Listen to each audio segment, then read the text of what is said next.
por llamar, pero el frío de mi cuerpo pregunta por ti.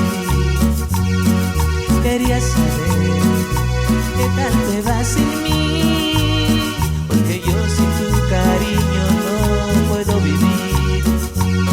Si a la tarde en el teléfono se torna color gris y una lágrima en mi rostro que con la lluvia confundí, y vi pronto caer gotas de lluvia, las cuales se mezclaban con lágrimas del corazón. Nunca imaginé seguirte amando y el tiempo